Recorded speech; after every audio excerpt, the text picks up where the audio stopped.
This is They Create Worlds, episode 71, A Tale of Brøderbund. If anybody wants to find me,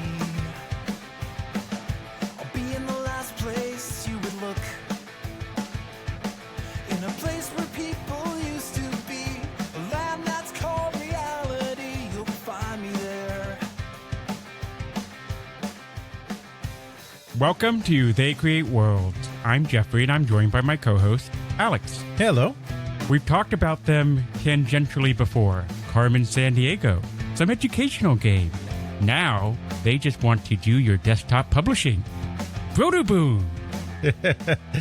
Yes, well, not really desktop publishing, as we'll come to see, but certainly one of the first companies that really wanted you to make use of that printer that nobody was buying for home use at the time. But they also made games. And we don't like printers anyway. They lead to sadness, especially those ribbon printers. Yes. But they did make games, as you said. That's right. Though, I think it's fair to say that they shed their identity as a game company very early in their existence, which is something we'll look at.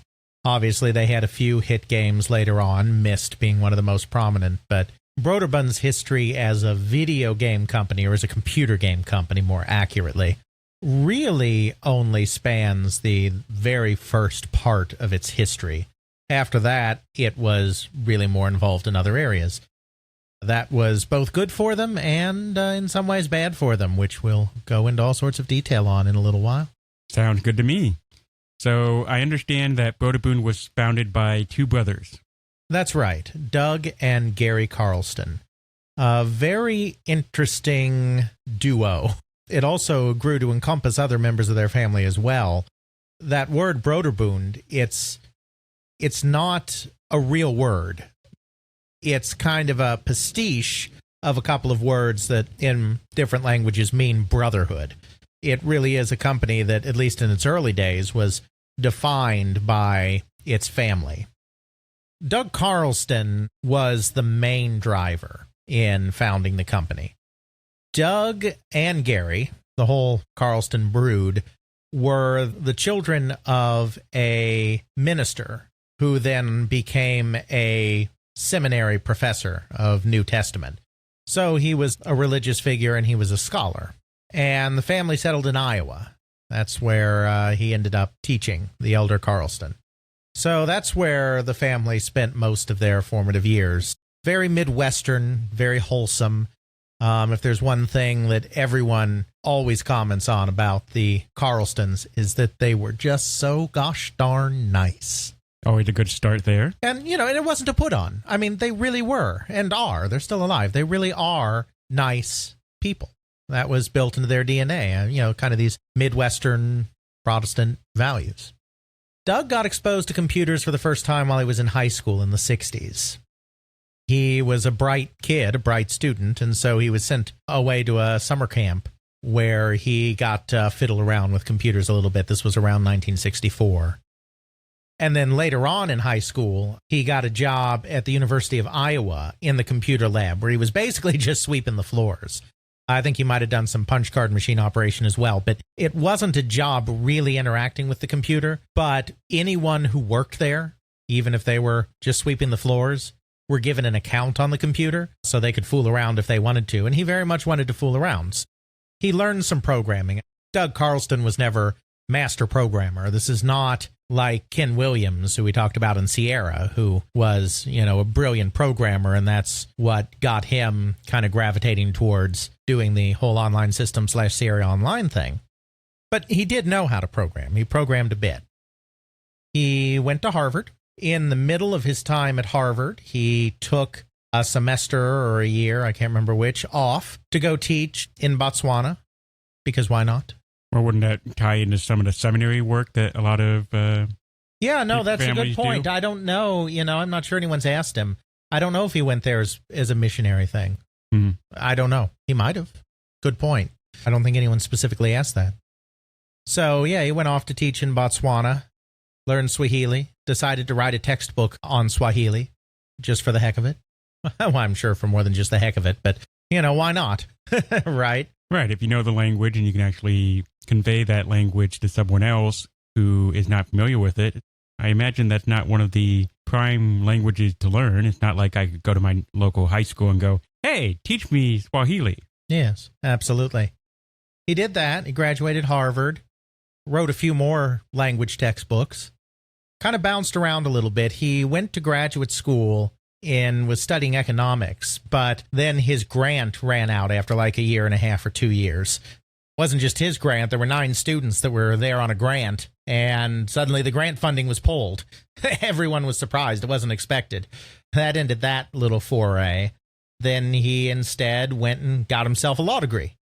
1975, I think, he graduated from the law school, and he went to work at a big downtown law firm in Chicago on the 83rd floor of the Sears Tower. Much of what he was working on there was water rights. Lake Michigan has a lot of water rights kind of issues. And then he bought a TRS-80, one of those first microcomputers, to kind of help in his legal work. He thought that might be a fun thing to play around with. Did it really end up helping much in the legal work? I don't think as much as he had hoped, but it just seemed like a kind of fun thing to fool around with. So he did. He bought this TRS-80 and fooled around with it, programmed a little with it. So after a few years of doing this, he gets burned out on this big city lawyering stuff. So he decides to become an old-fashioned country lawyer instead. His family, his parents, had built a summer home up in Maine. Because just because he's a real curious, inquisitive, and eclectic guy, during the construction of that summer home, he basically apprenticed with the builder while they were building the home and learned the construction trade, learned how to build houses. Oh, really? Mm-hmm. He decided it might be fun to go up to Maine and do a little law and build some houses and flip them, just kind of as a sideline. So he went up to Maine and did that. Continued on the law thing. He was still a lawyer, but then also doing this house building and flipping on the side. Well, he ultimately decided that things were a bit boring in backwoods Maine. The continuing oil shock kind of put an end to the demand for summer homes in the backwoods of Maine. He decided to give that up as well. He decided he was done with law. He was burned out on law. Didn't want to do that anymore. He had been continuing with the programming on this TRS-80, and he'd made some simple games. Galactic Saga, as he called them. The first game in the saga, Galactic Empire, was just a very basic go out and conquer the galaxy kind of game. Kind of like Master of Orion, but not in anywhere near the complexity of Master of Orion. We don't want to do a one-for-one comparison there. Way, way, way pre-alpha Master of Orion. Right. Then he did a space trading game after that, Galactic Trader. And then he did a third game that combined some of all the elements of what he'd done before. This was kind of his Galactic Saga. So he decided, well, maybe I can try selling these things. He looked in the computer magazines. He was subscribing to some of the very earliest computer magazines that were out there, fanzines and whatnot, and looked in there and saw who was advertising game programs and sent copies of his game to these companies and was like, hey, this is my game. Want to sell? And Adventure International in Florida, which is a company that we've probably mentioned before. I'm sure we have, but we haven't gone in detail on in any particular episode yet. One of the very earliest kind of triple threats. It was a developer, a publisher, and a retailer, and did some distribution. They were kind of involved in everything because at this point, we're talking the late 1970s, the industry was so small that you could be involved in everything. Yeah. Send it to them, send it to another company called the Software Exchange, I believe, and send it, I think, to a couple others as well. And you see, gave them all non-exclusive rights to sell his game. So you see, he was marketing it through various companies. He didn't have a company. He was marketing it through different companies, but all of them had a non-exclusive license. He was selling it through multiple outlets in that way. They were the publisher. He wasn't the publisher. It was, the business then was kind of vaguely mail order, vaguely hobbyist, vaguely vague. Mm-hmm. That's a kind of arrangement that even 2 years later wouldn't work. But in 1978 or so, when he was doing this, it worked. So that worked out. And so it's like, okay, well, I've had some success with this, and I don't want to do law anymore. Maybe it's time I go found my own company. He knew the perfect person to do that with, his brother, Gary, who was living on the opposite end of the country, quite literally, in Eugene, Oregon. Sure, why not? Gary Carlston is a very quixotic figure, a very whimsical figure, I think. Again, very bright. All the Carlstons are very bright. But very kind of happy-go-lucky and let's go on adventures and see where life takes us. He goes to Harvard and wants to study architecture. Well, he can't really get into the architecture program. So then his friends were like, you should try this thing, this Celtic Studies. There's a Celtic Studies department. You should go do that. And it's like, okay, I can do Celtic Studies. Sure. So he goes to Celtic Studies and the program's full. On the same floor, the same building the Celtic Studies is in, there's also Scandinavian Studies. And he's like, okay, our family is of Scandinavian origin, because that is their origin. That might be fun. I'll do Scandinavian Studies. He does Scandinavian Studies. After he gets out of school, he goes to Sweden. Because why not? He just studied Scandinavia, right? Right, so go to Sweden, have fun. He'd also been involved in, he's a decent basketball player, not like playing on the college team or anything, not like he was going to be in the NBA, but he was a decent basketball player. He did pick up basketball games and whatnot. So he does pick up basketball games in Sweden. He ends up as the coach of a Swedish girls basketball team. Makes sense. Because why not? He ends up being a very good coach of a Swedish girls basketball team. They win a state championship a couple of times. I don't know in what class. When you win a national championship, were they the best team in Sweden, or was it just the best team in whatever amateur, whatever they were in? I don't know. No one's really asked him that either. But they were like 2 or 3 times Swedish national champions. Because of course they were. As Gary Carlston likes to tell it, I haven't interviewed him, but he's been interviewed before. Gary Carlston likes to tell it, not all of the Swedish women are those 6-foot-tall, statuesque blondes of popular myth. But the basketball players that he coached were. So, he's a young guy just out of college. Living the dream, I guess. Something like that, anyway. Yeah, so then he comes back. He comes back to Washington State. He teaches Swedish for a while, like the University of Washington. Then he tries to get involved in some entrepreneurial stuff. He tried to start a tour company with Doug. They were going to bring in tourists from Europe and Asia, arrange bus tours and whatnot for them. That kind of didn't work, and Gary ends up owing Doug some money, as a matter of fact, on that little venture. He tries a thing where he is importing reflectors, bicycle safety reflector equipment from Scandinavia, because why not? Mm-hmm. And that business wasn't really working out very well. He became the state director for the March of Dimes for the state of Oregon, organizing fundraising events and what have you for the March of Dimes. He wasn't very energized by that business. So he is ready to try something new. At about the same time, Doug's ready to try something new. Doug's basically like, we should get together and do a game company. So Doug and his dog make the great cross-country trek from Maine to Oregon in his, 1969 automobile. Hey, that's the great American road trip. The transmission dies somewhere in the Rockies. Oh, dear. But he keeps driving. It's all downhill anyway. He gets through the up part of the Rockies, and so it's all downhill. So he keeps going. With smoke pouring out of the front of the car. That's probably not safe. It's also snowing. That's especially not The safe. windshield wipers aren't particularly working. How do you survive? I don't know, but he did. The car finally quit about 5 miles outside Eugene. That was close enough that his brother could hop in his car and come pick him up. Worst case, he could always just walk. You can't really walk 5 miles with a dog. I can. Well, the dog probably wouldn't be very happy. Depends on the dog. So he made it to Eugene, Oregon, and they decide that they are going to found this company together. Originally, it was going to be a 3-way partnership. Originally, their brother Don, who was more academically minded, he followed their father into academia, became a professor. Originally, Don was going to join in on this venture as well, though he does not end up joining. I think he invested a little bit of money in the company, but he never became a partner. He never joined. When they're coming up for a name for it, they are wanting something that is about this kind of idea of the family coming together to do this thing.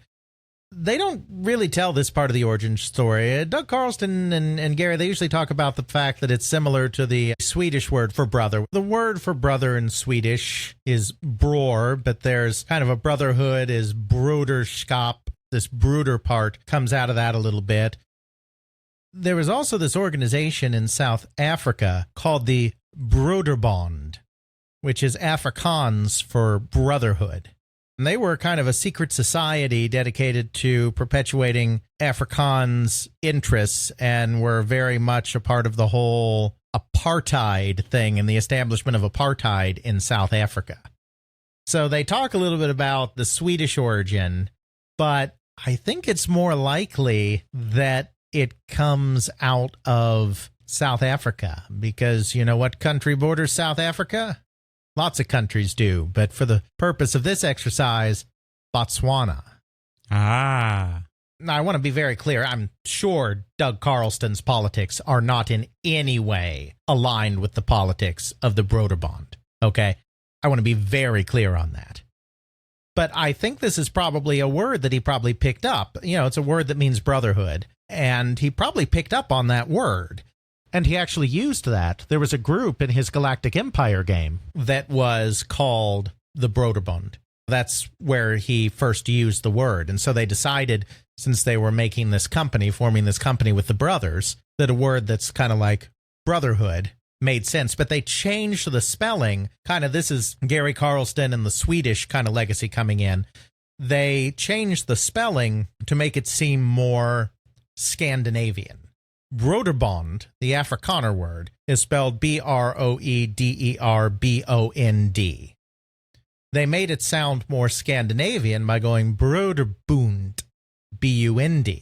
And then they represented the OE with a null O, essentially, which is something that's used in Danish. Not Swedish, but in Danish, where you put a slash through the O and it changes the pronunciation. It's kind of similar to the umlaut in German. It kind of changes it to that OE sound, that Ü sound.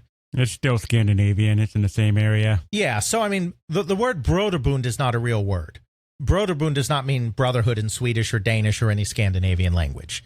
But it's kind of taking this Afrikaans word and mixing in some Scandinavian voodoo, and it vaguely means we're brothers and we have a company together. Hooray!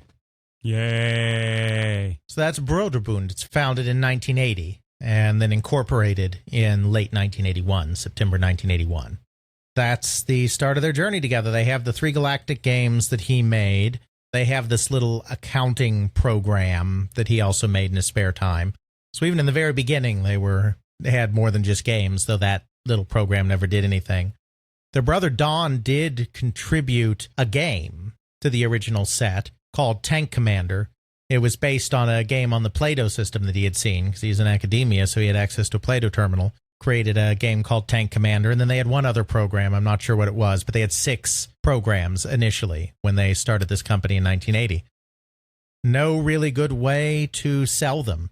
They got lucky on the first day. They made a sales call to a store in like Washington, D.C., I think it was. And they got a nice order, a several $100 order from this first store that they talked to. So they duplicated all the tapes and they got all the Ziploc baggies and they stapled them together and they sent them out and they were on their way, had their first sale. But over the ensuing months, they really didn't have much in the way of sales. It was a bit of a struggle. There's no infrastructure in place. They're way out of the way in the middle of nowhere in Eugene, Oregon. They're not in a major metropolitan area that's falling in love with computers like some of the other early companies, like Online Systems that started down in L.A., where there were computer stores around and you could drive to the nearby computer stores and at least get a few orders even just in your local area that way. They're up in Eugene, Oregon. There probably is a computer store somewhere. I'm not sure at this point whether there was or not, but there probably was. Maybe even Jeff Tennell's store, who later founded Dynamics, because he's from that area. But there's not a thriving scene, so you have to go out elsewhere, and they're not really able to make sales trips. They make a sales call or two, but they're just not getting much of the business. It's a struggle. There's really no distribution at this point. There's really not much of an industry at this point. And so since they're kind of out of the center of things out in Eugene, it's difficult for them. Their first break comes when they go to the West Coast Computer Fair in 1980. It's a kind of big gathering. It only lasted a few years, but it was a kind of a big gathering of all of the computer companies that were around on the West Coast. They're showing off their games.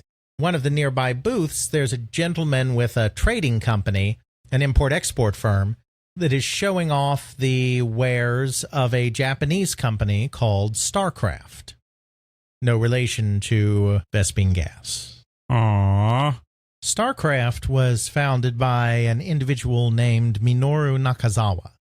Nakazawa's family had been in the silk business for generations.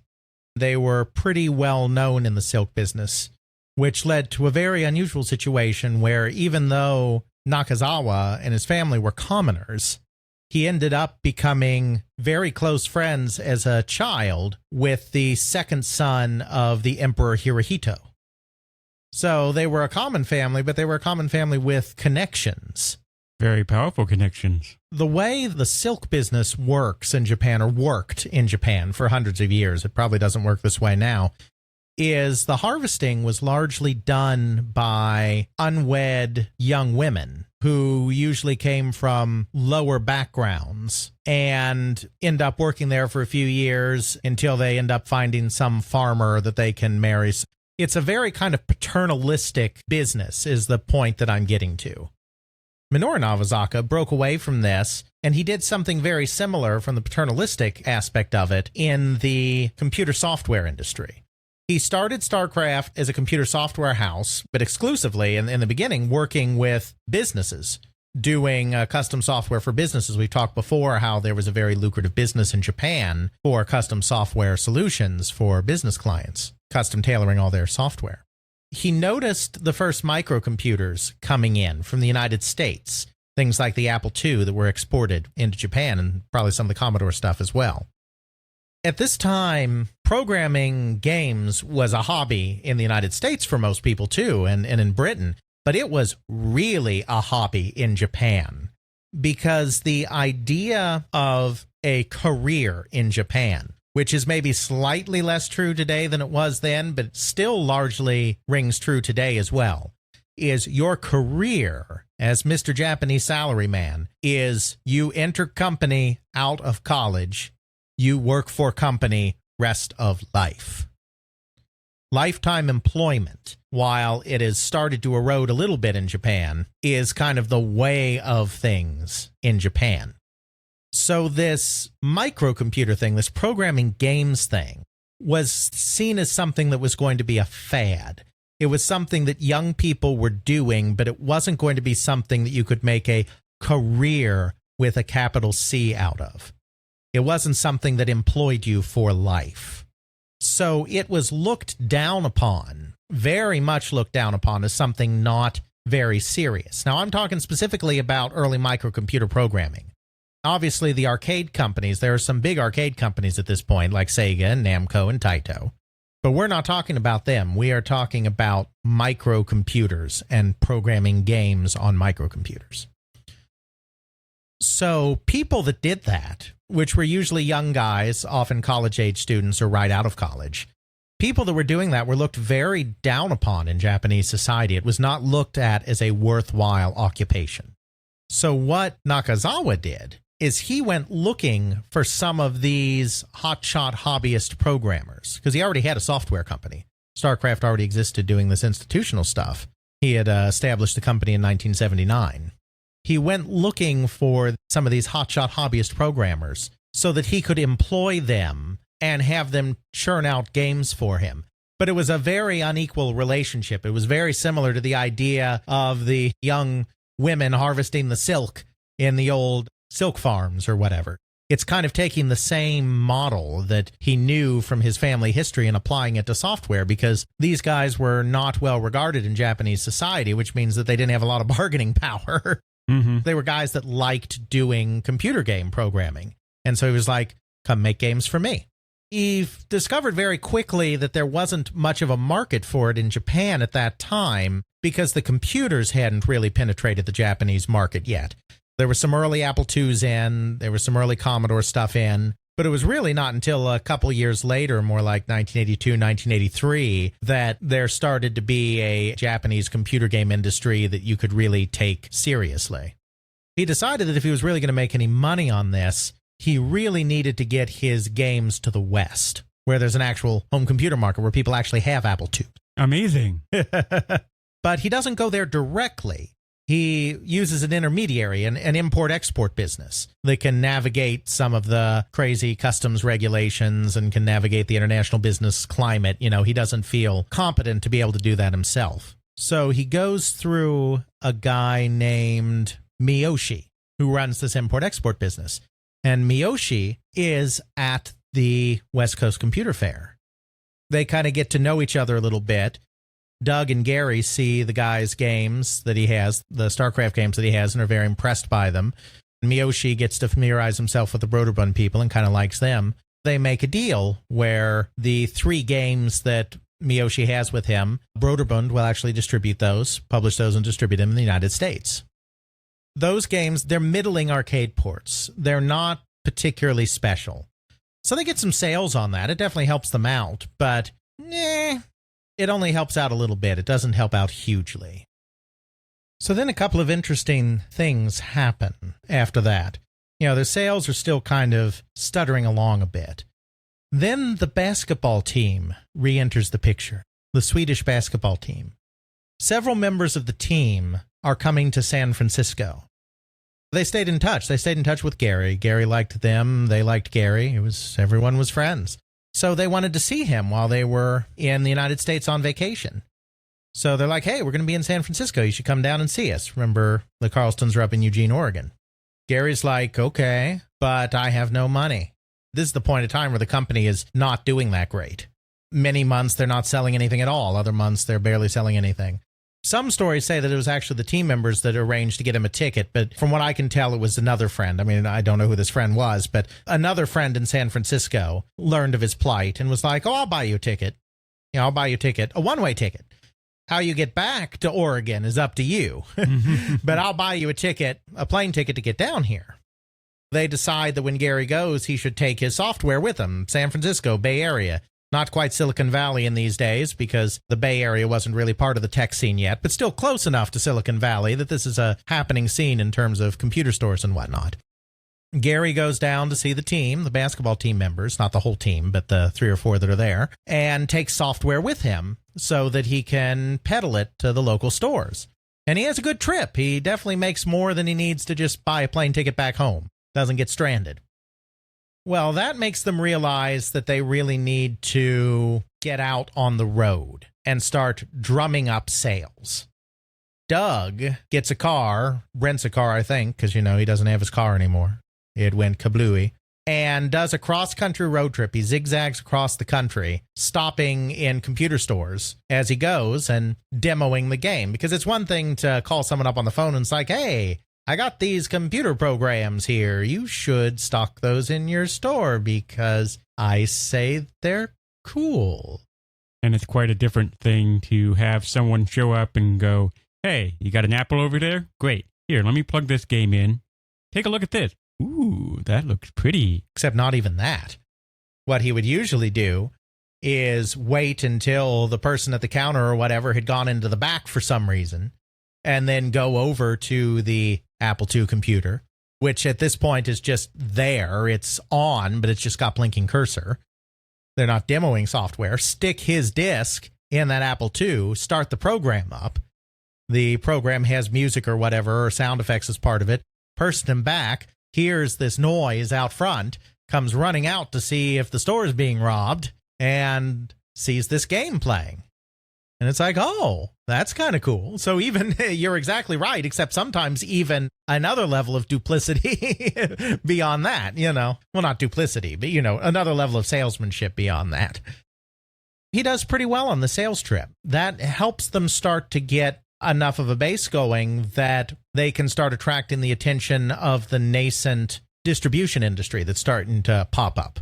Most importantly, soft sell, which again we've talked about in passing before, by far the most important computer game distributor of this early time period. We talked about them particularly in the Sierra episode because you may recall that it basically started when Ken Williams said to Bob Leff, it's like, yeah, I'm doing this distribution stuff through online systems, but it's getting too complicated. I can't do that and be a publisher. Here, you have my distribution. And offhandedly created the most powerful distribution company. Yeah, that allows them to get into soft sell a bit. The final piece of the puzzle that they need is kind of a real hit game. Nothing that they've done so far has been, some of it's done okay, but none of it's been a big hit. They get this actually from their good old friend StarCraft, but in a roundabout way. They have these Japanese games, which even though these first three are kind of middling, not selling real well, they still look really slick. They're really well done. So they decide that they should try to get more of these Japanese games. So they actually put an ad in some random Japanese magazine in Japan being like, hey, if you have games, you should get in touch with us and we'll sell them in the States. The story varies a little bit from telling to telling. I'm a little unclear whether Nakazawa saw that ad and that's why he contacted them or not.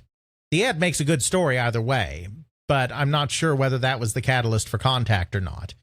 But one way or the other, this results in this making of contact. Nakazawa is selling his games in the United States through this Miyoshi character. And that's his last name, Miyoshi. I don't have the first name. It's not like Mi-Oshi. It's Miyoshi, one word. Turns out that Miyoshi is taking a very generous commission for being the middleman. So Nakazawa is not seeing that great a return on his exports to the United States because Miyoshi is taking so much of it. So Nakazawa decides to come to the United States himself, find a company that he can sell to directly, eliminating the import-export nonsense, and therefore get a bigger cut of the profit on the games that he's making. Or not he's making, but that he has these programmers making for him, who, by the way, aren't exactly getting the biggest cut of the profits from Nakazawa either. So it goes. He does not come to the States with the intent of having Brøderbund be that company. He's going to see another company in, I think it's Los Angeles. So it might have been Online Systems. It would make sense that it was Online Systems, but I don't know that it was. All I know from the stories that I've heard is that he was planning to go through a company in Los Angeles. Online Systems would make sense for that, but I don't know. He stops by Brøderbund specifically. Now, the Carlstons don't know this, obviously.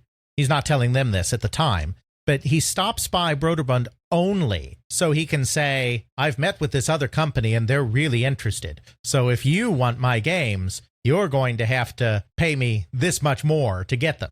It's entirely part of his negotiating tactic to drive up the price with his real target.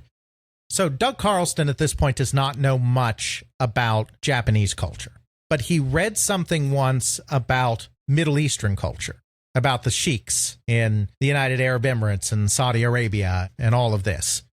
And what he read about Middle Eastern individuals is that they're not impressed by Americans that have money. There's kind of this whole idea of the self-made man, the American dream, yada, yada, rags to riches. They figure, at least at this time, and at least according to this magazine article or whatever that Doug Carlston read, I couldn't tell you if this is true, but this is what Doug Carlston believed to be true based on what he read. They believe that since anyone can make money in the United States, you cannot tell a person's intelligence or breeding or class based on whether they're rich or not, like you could in a Middle Eastern country where it's more oligarchical and the people with money are the same people that have had money for generations. So what you can do, though, is look at their education. Look at where they were educated. Because if they went to a really good school, chances are, because they're so expensive, that they're upper class members of society because they could afford to pay the bill. Even if they're not from upper class society, that means that they were smart enough to get into those institutions, which means there's still something going on there. They're of a class that these sheiks feel comfortable interacting with. As I said, is that true? I don't know, but that's what Doug read. So he figures there's probably some similarities between the way the Japanese do business and the way the Arabs do business. He and Gary both went to Harvard. So he decided that he would put out the latest issue of the Harvard alumni magazine that he had just received, put it out on the table in a prominent place in their home. They're working out of a home. They don't really have an office. So that when Nakazawa walks in, he'll see this magazine and know that they went to Harvard and then be impressed. Mm-hmm. That's not how it works in Japan. Japan doesn't care about that. And again, this is just according to the way Doug tells the story. Doug or Gary, I forget which one told this part, but I think it was Doug. Nakazawa was kind of the one person that this would work on in Japan because of that connection I told you before. He was a commoner, so he was of low birth, but friends with someone in the imperial family. So he was someone that walked between different worlds and could appreciate being someone who was cultured, even if they weren't aristocratic. It works. He sees the magazine and he's like, oh, Harvard.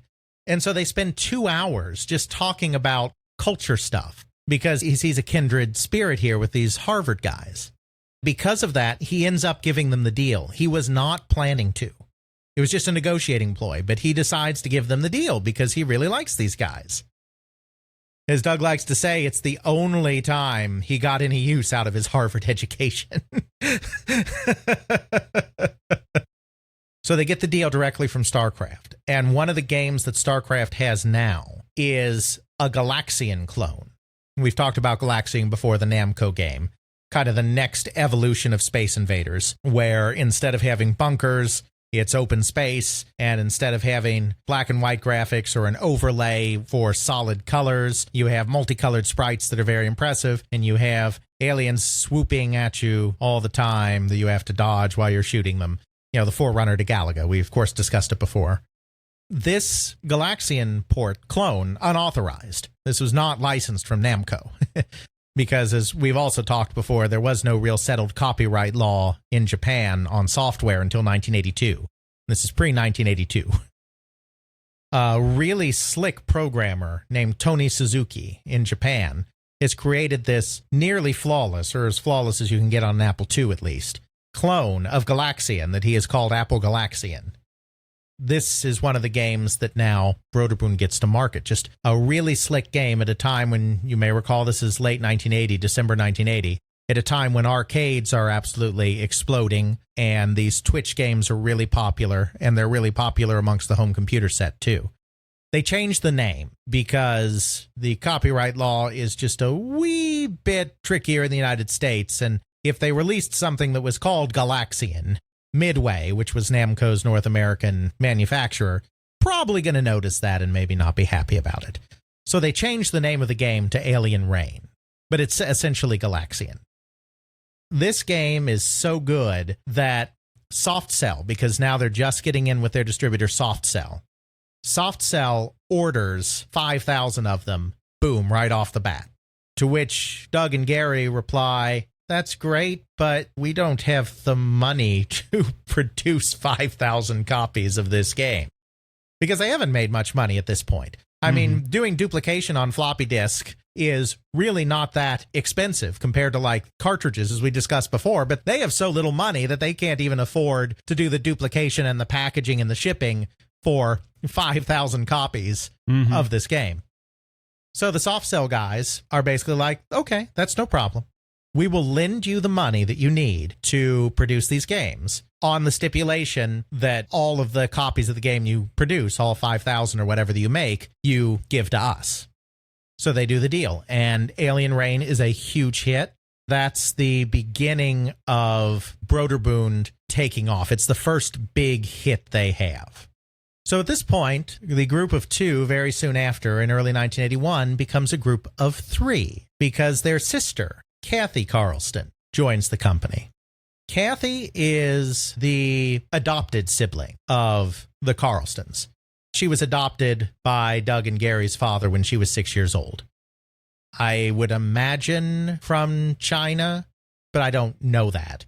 You see pictures of her. She's passed on, unfortunately, but when you see pictures of her, I mean, she's Asian. I don't know if she's from China or another country, but she's from somewhere around there. Which is neither here nor there. I mean, they consider her their sister, and, you know, I mean, they're a close-knit family.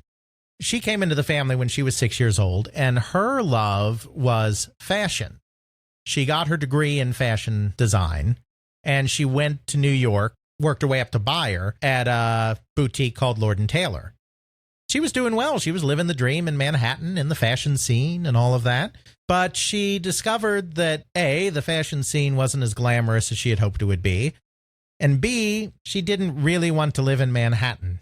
So just like Doug and Gary had gotten burned out and were looking for something else just a couple of years before, Kathy decides that she no longer wants to be involved in her line of work. Her brothers convince her to come out and join them in Oregon and help out with odds and ends, with office duties, with the books, and all of this and that. So Gary is kind of taking the role of the lead salesman and the lead production guy. Doug's kind of running the company and I guess probably interfacing some with developers and whatnot. Kathy comes in and helps pick up odd tasks around the office and doing the books and that kind of thing. Now, there's 3 Carlstons involved in this business together. Not too long into the year, StarCraft really pressures them to make a change. The problem with Eugene, Oregon, in addition to the fact that it is not in a technology center, is that they have problems with fog in Eugene, Oregon. There would be times when they could not ship product out of Eugene because it's fogged in. The planes can't fly, the ships can't leave, however they're traveling. They can't get their software out for distribution.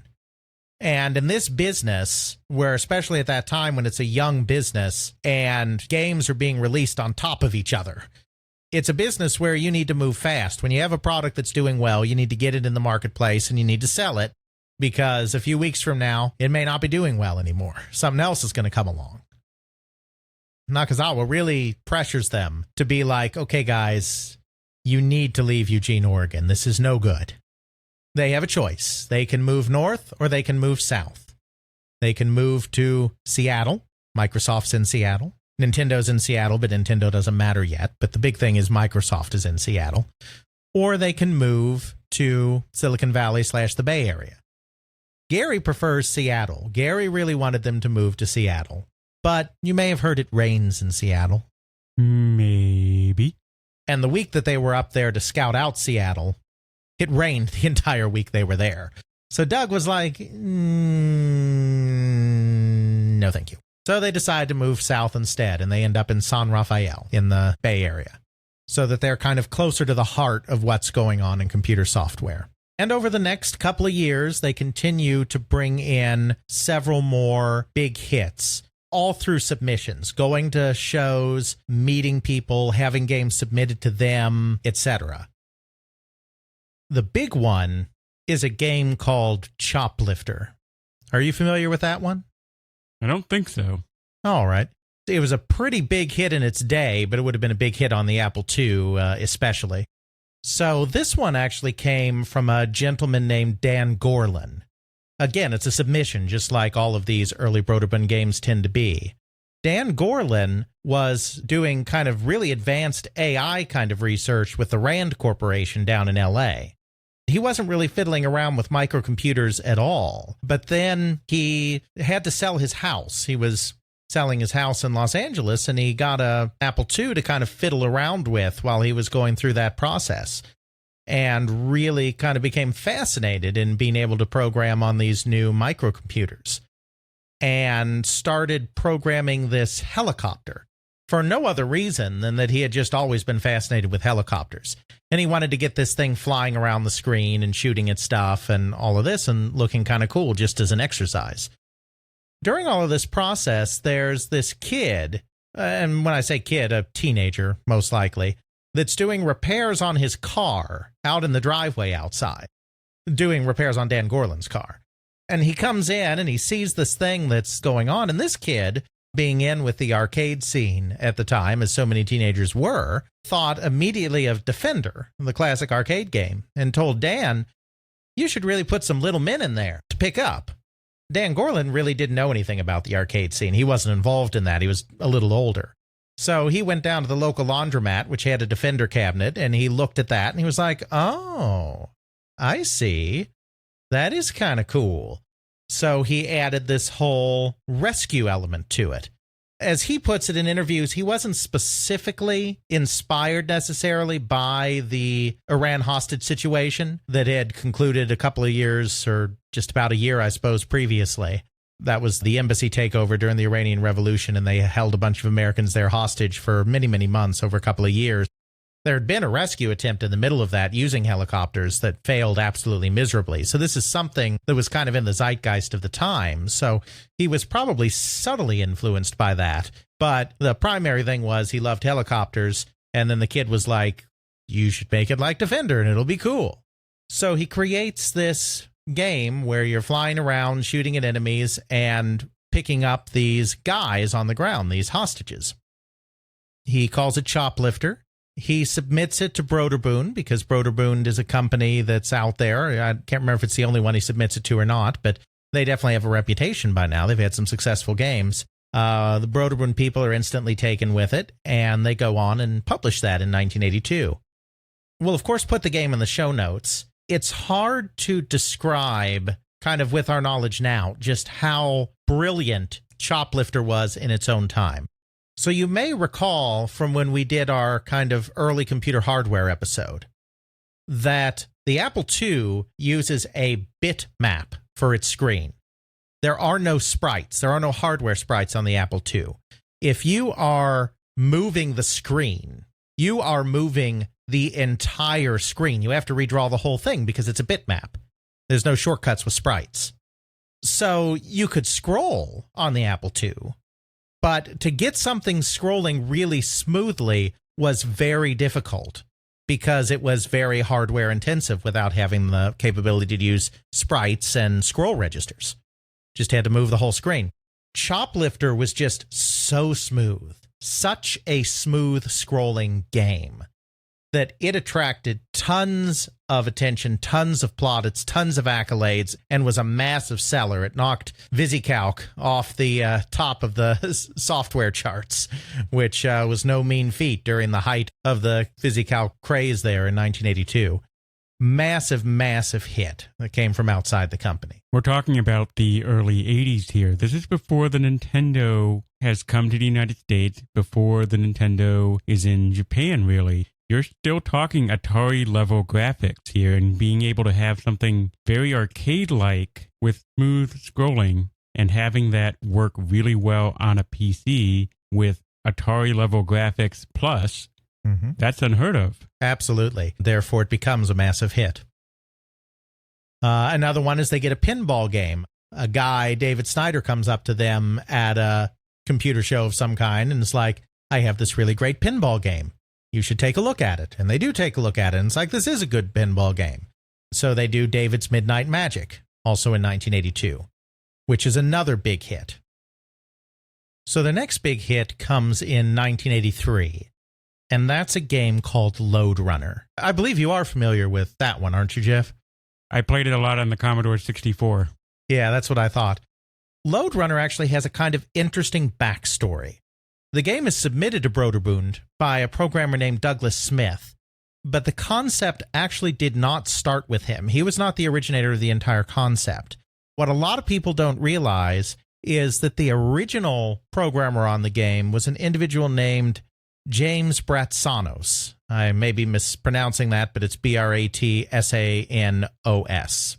Bratsanos was a high school student, a math programming prodigy, whatever, as so many of these early people are. He was programming on a Commodore PET that nobody else was using in the school. He was learning BASIC and tinkering around with it. He had done some basic programs, but wanted to do something a little more complex, just for the challenge of it. It wasn't really about games for him specifically. He just wanted to do an interesting routine or an interesting algorithm or an interesting something. A friend of his came in one day and told him about an arcade game he had just been playing. Now, in the interview that James gave with Retro Gamer, that I'm getting a lot of this information from, he does not specify what the arcade game is, but based on the gameplay of Lode Runner, it has to be the pioneering platform game Space Panic by Universal. Space Panic is the very first game that had this idea of moving between multiple platforms. It had no jump capability. The protagonist couldn't jump, but there were platforms connected by ladders. You could move around these ladders, and there were monsters that you had to avoid, and you could dig holes to trap the monster. Then once you dug the hole and trapped the monster, you had to hit the monster, run and collide with the monster to cause it to be defeated and disappear, and you had to clear the screen of all the monsters. So platforms, ladders, holes, that has to be. That's pretty much sound very verbatim like Lode Runner. Exactly. Now, in terms of graphics, in terms of presentation and everything else, it's a very different game from Lode Runner. But the description that this other guy, the high school friend, we don't have his name, gave to James was a very vague and not necessarily accurate description. So he was not setting out to make a clone of Space Panic. So many of these early games that are being made in this time period are straight up clones of arcade games. That's not what Bratsanos was going for. He just had this basic idea. It's like, okay, there's platforms, there's ladders, there's enemies to avoid, there's things to collect, and you dig holes. And so he took these basic elements and he started crafting a game out of them. The thing that interested him and the thing that he did that was very interesting was coming up with an AI routine for the enemies. Because even though Lode Runner is kind of a platform game in the sense that there are platforms and you're running around and all of that, it's really more of a puzzle game than it is a platform game, if that makes sense. It does, and little me would love to have known what this puzzle was so I wouldn't die in level 1 over and over and over. Ooh, I got to level 2. Oh, I'm dead. Because you have to collect treasures and you have to avoid and or dispose of enemies. The way many levels of Lode Runner are built, there's kind of a certain order to what you have to do, a certain path to what you have to do in order to make everything come out right in the end. The reason that it became much more of a puzzler than anything else goes straight back to what Bratsanos was doing in the very first version of the game, which at this time was not called Lode Runner, it was actually called Suicide.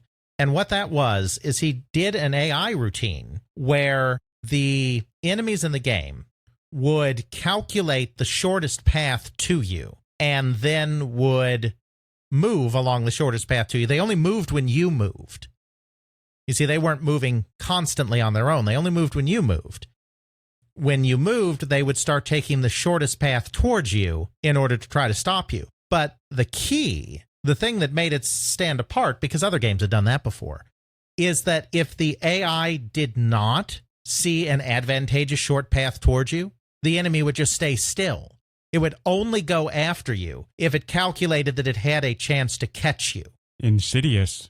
Exactly. So this created a situation where you don't just have all of the enemies swarming you all at once, trying to get you as fast as possible. Some enemies wait. Some enemies move a little bit and then stop. So you almost have this puzzle situation that develops. It's like I'm taking steps towards them. They're taking steps towards me. How do I avoid them? How do I stop them from coming at me?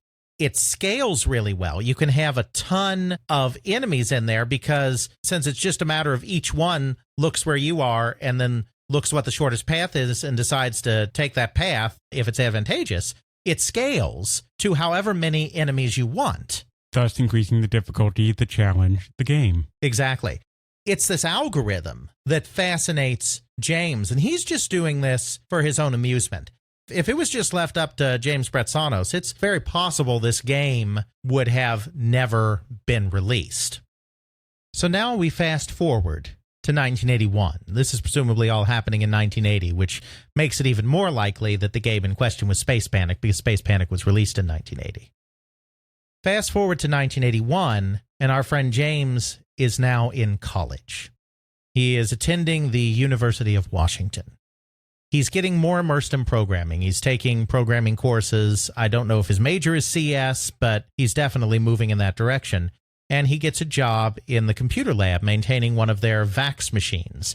The VAX was a computer that was made by DEC, Digital Equipment Corporation, that we would essentially call a workstation today. I mean, it was kind of a mini computer, but kind of a workstation, kind of straddling the line. Workstations weren't a thing yet, but if they had been a thing, they probably would have called the VAX one, but it was a mini computer. So he was responsible for helping maintain that. And he makes friends with another guy called Tracy Steinbach. And the two of them start rewriting this suicide game to work on the Vax. This is the point that Douglas Smith gets involved, because Douglas Smith is also working in that computer lab, and he's also working on that Vax machine, and he sees what these guys are doing and takes an interest and starts working on it some as well. Douglas Smith was a little older than some of these guys. He had a nephew, and he would bring his nephew around to play the game on this Vax where they're working on it. By now, this game has morphed into something called Minor. It's continuing to evolve. His nephew had a lot of fun playing the game on the computer. But of course, it's on this big Vax. He has to come to the computer lab to play it. So one day his nephew basically asks him, it's like, why can't I take this home? I've got an Apple II at home. Why can't I take this really awesome game home and play it on my system? And so he'd have to explain, well, it doesn't work that way. It's on this mainframe. You can't just save it and then it won't interact with your Apple II because different processors, different this. It's complicated. That's right. Well, his nephew's having none of that. So his nephew keeps bugging him and bugging him and bugging him. And finally, Douglas Smith is like, okay, fine, I'll do it. You see, this is the point that James leaves the picture. James didn't have an Apple II. James wasn't really interested in the microcomputer world at this point, so he wasn't really interested in being a part of it anymore. So I think it's probably fair to say that Douglas Smith had his blessing. I don't know if there was an official, bestowing of the blessing, but it's not like Douglas Smith stole it. I mean, James made a conscious decision not to be involved anymore at this point. So Douglas Smith is the one that most people that follow this stuff know as the author of Lode Runner, and he is to a large extent, but it actually didn't originate with him. It originated with this other guy. So Doug polishes it up, gets the gameplay working, gets it converted to the Apple II, and then he submits it around, and he sends it to Brøderbund, and Brøderbund rejects it. No. Doug wasn't going to give up that easily. Since it had come from a Commodore PET, which didn't do sprites or bitmaps, the very original version, Suicide, was just character-based graphics. Your hero was an @ sign, just like in Rogue. It moved to a Vax, which wasn't necessarily designed for this graphical stuff either, so the gameplay was solid, but nobody had taken the time to get the graphics and the animation and the scrolling and the movement up to par for an Apple II game in 1982.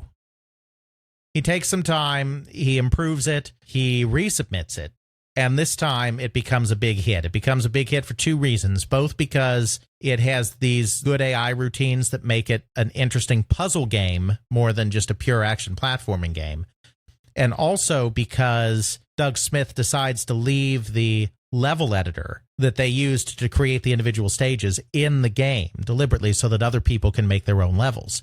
This is one of the first, if not the very first, one of the earliest games that allowed you to make your own levels and make your own levels with the same tools the developers were using. So you could make levels just as easily as they could.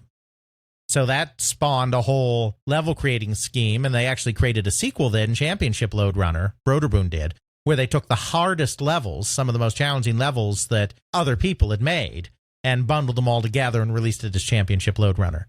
So this is another huge hit. I think it sells over 100,000 copies, if not positive, but another big hit for Brøderbund. So they're doing it entirely through these submissions from outside developers. They don't have much talent on staff. There are a couple of guys, Brian Eller and Chris Jochmanson, that are on staff, and I think also create a couple of games in there in addition to their other duties. But they're primarily doing it through an acquisition model. They're not doing it through an internal development model. So, a lot of these early companies were founded by the business guy and the developer guy. Right? Serious Software, which we talked about before, is Jerry Jewell, the business guy, and Nasir, the excellent programmer. Online Systems is a little bit different because Ken Williams is both the master programmer and the business guy, but Roberta Williams is the one that cares about making games, so she's the designer. So it's the marriage of these two. Brøderbund starts out a little bit the same way in the sense that Doug has programmed some games, and Gary is a guy that's had some experience in business, and they come together to form Brøderbund. But Doug gets out of the programming game immediately. I mean, those first three games and that little accounting software or whatever that he did, That's all he ever does. He is not the programmer driving this thing forward. They're getting their product from other sources. They're getting this big Japan deal, and they're getting this submissions from around like Dan Gorlin, Douglas Smith, etc. The model that they form out of this is very much an acquisitions-driven model. What they decide they're going to do is they are going to have a small number of editorial people, game developers, whatever, but they call them, kind of editorial people on staff that can provide advice on games, that can provide some support on games, and can do the porting of games from system to system. But the product is going to by and large come from outside the company. It's somewhere between some of the other models we've seen. It's not the Electronic Arts model. At first glance, it might sound like it's a little close to the Electronic Arts model, but they don't have the concept of a producer. They have product managers at Brøderbund in this time period, the early 1980s, we're talking about 82, 83, 84, 85. But they're not producers. They don't have broad control over budget. They're basically just interfaces between the company and outside developers. So the outside developers working on this, it's more like an acquisitions editor at a publisher. I mean, they're kind of keeping tabs on the project. If they need a little help, they can try to send a resource their way, but they don't have control over the budget. They don't have control over the market position. They're not actively involved in the design of the game. So it's not an Electronic Arts model where you have producers in-house and outside talent. But it's also not an online systems model, which was a model you may recall where you have a lot of people on staff and you lure the people to your staff by giving them massive royalties on the games that they make, but you're actually having them come out to the mountains and work at online systems. It's somewhere kind of in between these two extremes.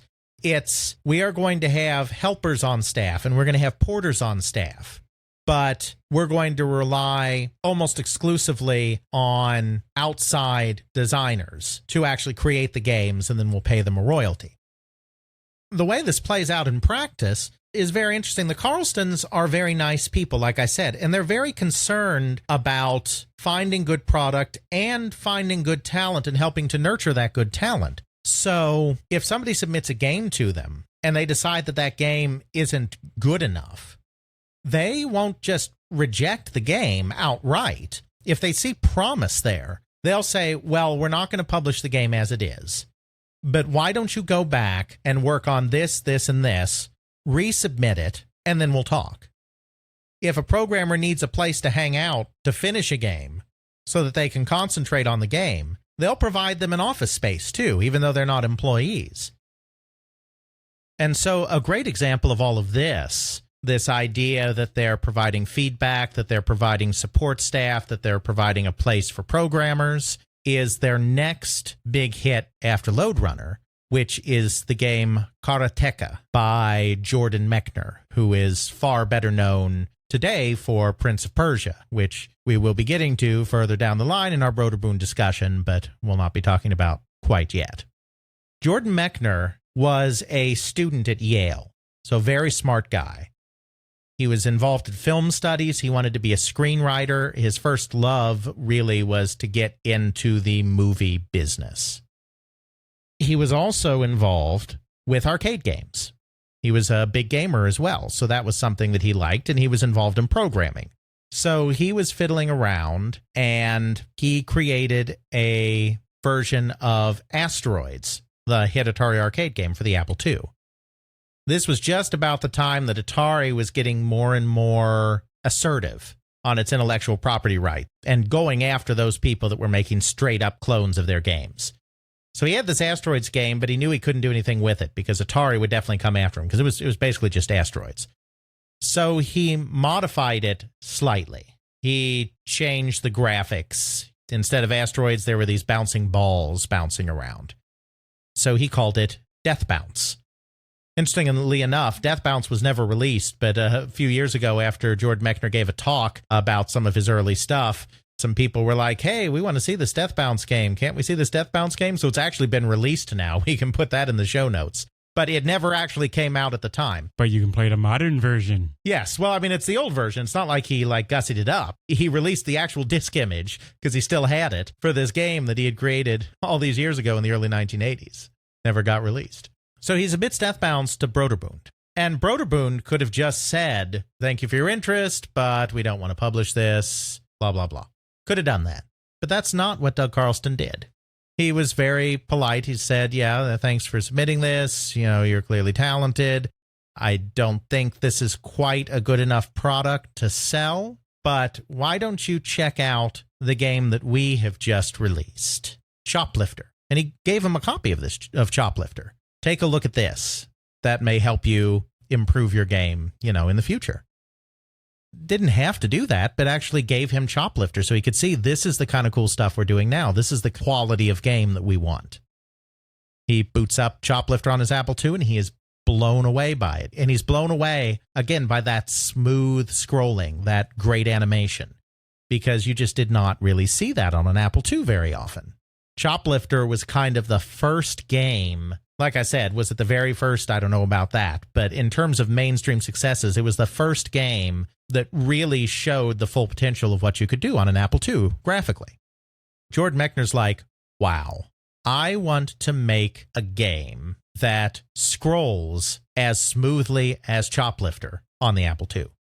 That became his new goal. Now, he wasn't just going to slavishly copy it. He wasn't going to make another helicopter game. He's going to school. He's doing film studies. So he's very into Kurosawa, Japanese famous filmmaker, does a lot of samurai flicks especially. He's very into this Eastern aesthetic. He's taking karate lessons, martial arts lessons, I think karate, but martial arts lessons. So he's kind of very into this martial arts thing. And he's been really kind of studying the early silent films, the films of people like D.W. Griffith, which had to use a lot of expressive techniques to convey any kind of plot or emotion because they're silent films. You can't do the voice thing in order to convey inflection, frustration, or whatever. You have to really emote it. Right. So he takes all of these influences, martial arts, Kurosawa, early silent films, and mixes them all together, and he comes up with this karate game. That's why it's karateka. Karateka is someone who's practicing karate, where you have to rescue a princess from an evil lord, and you have to fight through all of his minions on the way. So it's a fighting game. It's a beat-em-up, but it's not like Double Dragon where you're being swarmed by guys, because this is very early. This is more primitive technology. So it's a series of one-on-one combats. Very much in the vein of, say, Karate Champ or something. Exactly, except that it's not a one-on-one between potentially you and another player. It's not a fighting game. It's a beat-em-up, but yes, kind of one-on-one, just like a Karate Champ would be. In our fighting game episode, we talked about a bunch of different games like this, and I think a game very similar to that came up where you're trying to storm a castle and... Might have even been Karateka. I can't remember. We might have mentioned this in our fighting episode. But we didn't go into depth on it. I know we didn't go into depth on the creation of it. Mm-hmm. I say I know that, and then someone will listen to the episode and prove me a liar. But we're going to do it again anyway. So send us an email and show us if Alex is a liar or not. That's right. We'll give you a shout out. So it has these series of one-on-one combats in this castle. It's one of the first games to have cutscenes as well. They're very primitive cutscenes. There's no dialogue or anything. But you see, he was inspired by silent movies again.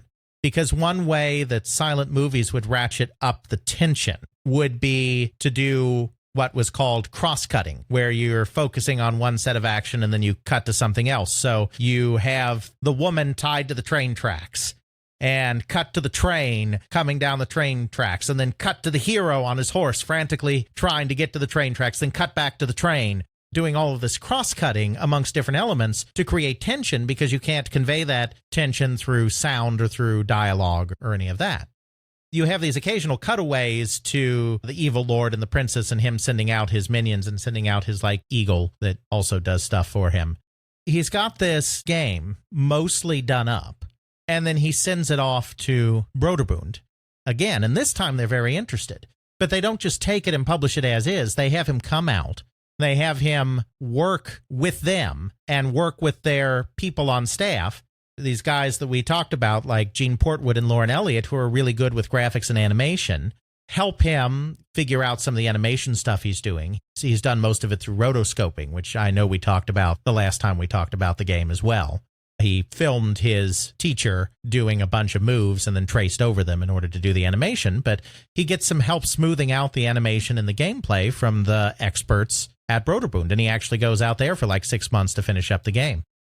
Brøderbund at this point actually didn't mention this earlier. Their first office in San Rafael, or I don't know if it was their very first, but at least the office there in this time period, was actually an old liquor store. The old liquor store had a freezer in the back for, the cold alcoholic beverages. Need to be kept cold. And so the programmers actually hung out in the freezer. Obviously, it's not turned on anymore. It's not a freezer anymore. It's a self-contained, lightless room with a door with a good seal on it because it's a freezer. And so that's where the programmers would hang out because, of course, programmers don't want any light because it ruins the glare of the light on their monitor, ruins their perception of what their game looks like. Actually, in reality, us programmers are really just vampires and we burn in the sunlight. That's right. Curse you, Day Orb. Yes. They've managed to booby trap their son.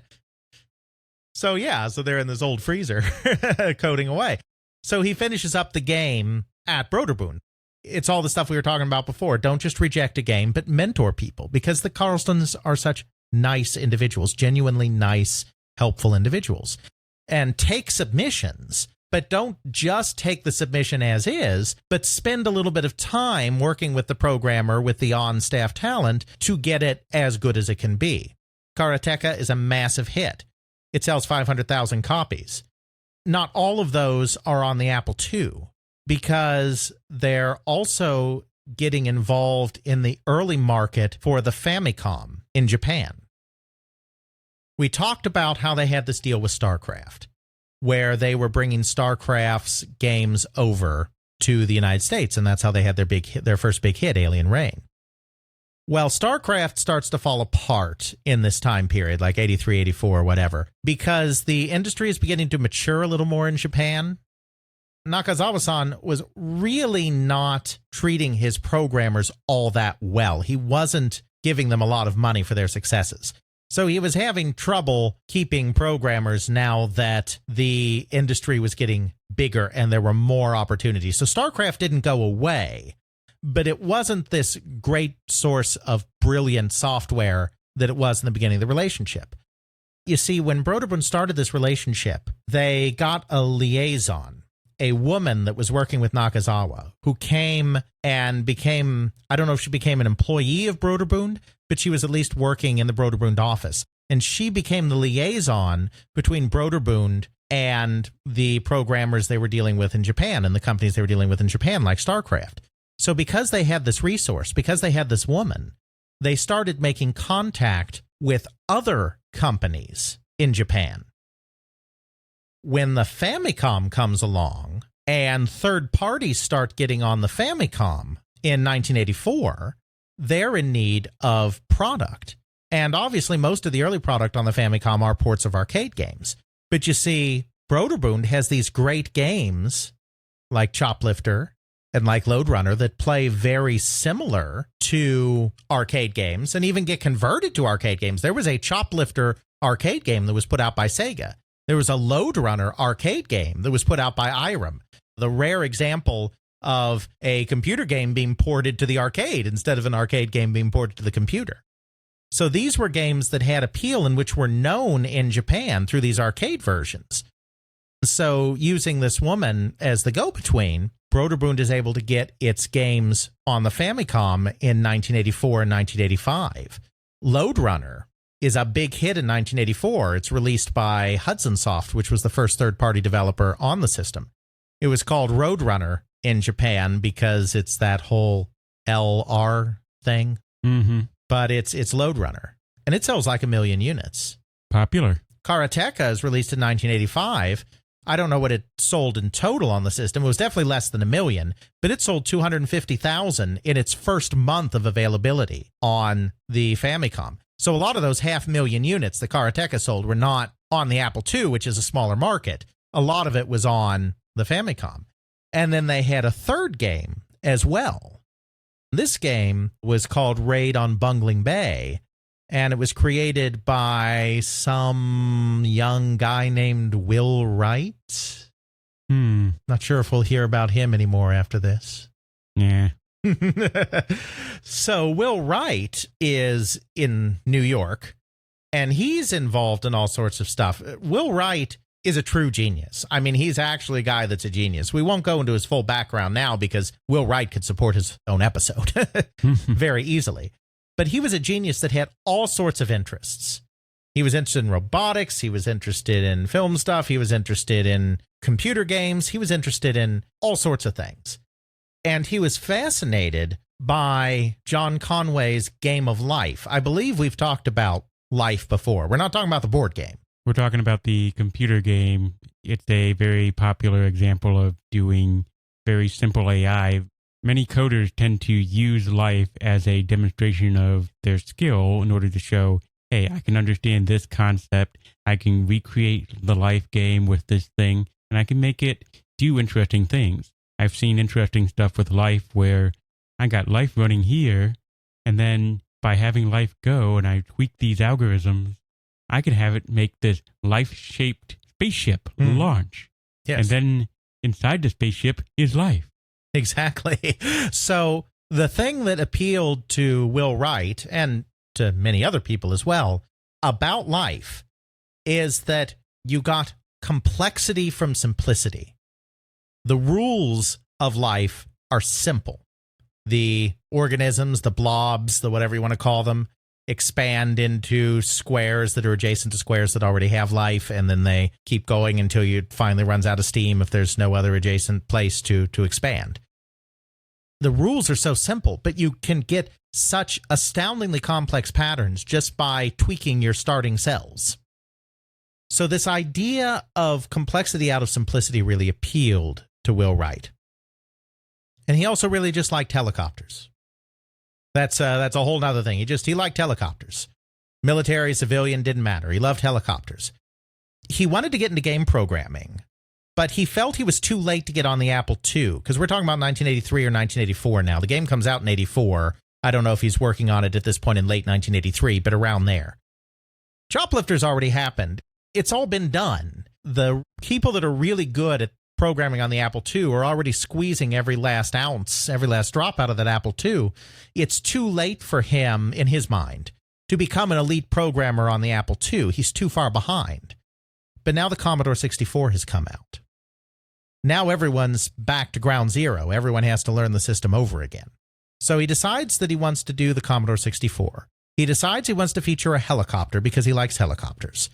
He decides that because the Commodore 64, unlike the Apple II, has sprite hardware and scrolling registers, which makes it very easy to scroll around the screen, he decides that he wants to create a game world that's huge, that you can get lost in, that scrolls in multiple directions. It's a big world. Mm-hmm. Because he likes life and he likes the idea of complexity out of simplicity, he decides that the world that this helicopter is flying around in is going to have a lot of complex things going on. So there's the series of islands. There are resources in the water around the islands. There are boats going out to collect the resources to take them back to the manufacturing area. At the manufacturing area, they're creating the military units, and then they're creating the missiles. And it's this entire clockwork structure that's going on. It's actually not random at all the way this world works. Like everything is proceeding according to a hierarchical set of instructions that he's encoded in it. Basically, the helicopter is just there to blow everything up. It's like this complexity wouldn't necessarily be needed to make a shoot-'em-up helicopter game, which is what Raid on Bungling Bay is. But he likes this idea of this clockwork stuff, so there's all this stuff going on these islands, and you basically have to blow everything up. He creates this game. He takes it to Brøderbund. He submits it to a lot of publishers, but he's drawn to Brøderbund for the same reason a lot of people are, that Carlston's are just so darn nice. You know, just like Jordan Mechner with Karateka. He gets some help from the in-house talent, from Lauren Elliott, from Gene Portwood, to kind of just improve things a little bit and put the finishing touches on this product. In 1984, he releases Raid on Bungling Bay.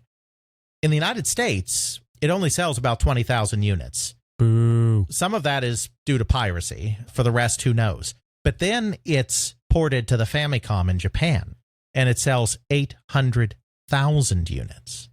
It sells way more. It sells orders of magnitude more. Brøderbund, thanks to this Japanese connection that goes all the way back to meeting the trade representative of StarCraft at the West Coast Computer Fair in 1980, is paying huge dividends because now they have these massive games on the Famicom. Now, they're not publishing them in Japan. They're licensing them. So they're not reaping the full benefits of those games being those big hits in Japan because they're collecting a licensing fee and maybe a royalty or something. But still, 3 games selling multiple hundreds of thousands of units in the early days of the Famicom: Karateka, Raid on Bungling Bay, and Lode Runner.